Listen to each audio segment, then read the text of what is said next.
Chinese vegetable এটা কার না পছন্দ।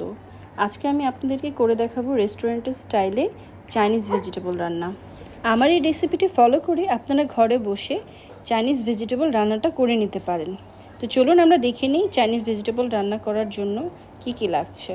প্রথমে আমি একটি প্যানে কিছুটা বাটার দিয়ে দিলাম আর কিছুটা গার্লিক দিয়ে দিলাম। এই দুটোকে একসাথে ভালোভাবে একটু ভেজে নিব নেড়ে ছেড়ে। এখন আমি এর মধ্যে এক বাটি পেঁয়াজ কেটে রাখা আর কিছু কাঁচামরিচ দিয়ে দিব।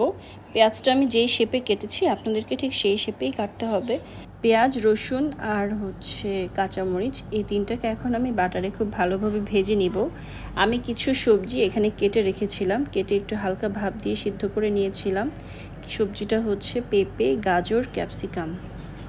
আমার এই তিনটা ভেজিটেবলের টেস্ট খুবই ভালো লাগে। আপনারা চাইলে আরও কিছু ভেজিটেবল অ্যাড করতে পারেন। আমি এখন এই সিদ্ধ করা ভেজিটেবলের মধ্যে লবণ আর গোলমরিচের গুঁড়া দিয়ে একটু হালকা নেড়ে চেড়ে দিলাম। এখন আমি এটাতে যে সবজিগুলো আমি সিদ্ধ করে রেখেছিলাম সেই সবজি সিদ্ধ করা পানিগুলো দিয়ে দিলাম। সিদ্ধ করা পানিগুলো ফেলে না দিয়ে যদি আমরা এই ভেজিটেবলটা ইউজ করি তাহলে এর পুষ্টিগুণটা বজায় থাকবে। চুলার আঁচটা মিডিয়াম টু হাই ফ্লেমে রাখতে হবে। রেখে এটাকে একটু ভালোভাবে নেড়ে চেড়ে দিব।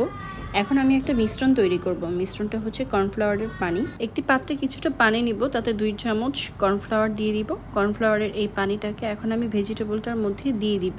ভেজিটেবলে এই কর্নফ্লাওয়ারের পানিটা দিলে এটা খুব ঘন হয় আর এটা খেতেও খুব সুস্বাদু হয়। এটাকে এখন ভালো করে জাল দিতে হবে। জাল দেওয়ার পরে এটার স্বাদটাকে আরও দ্বিগুণ করার জন্য এখন এখানে কিছুটা সয়া সস অ্যাড করে দিব।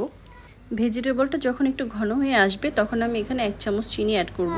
ভিউয়ার্স, আপনারা দেখলেন খুবই কম উপকরণ দিয়ে শর্টকাট স্টাইলে চাইনিজ ভেজিটেবল রান্নাটা হয়ে গেল। আপনাদের যদি রেসিপিটি ভালো লাগে তাহলে এটা বাসায় অবশ্যই ট্রাই করবেন আর আমার জন্য দোয়া করবেন। আল্লাহ হাফেজ।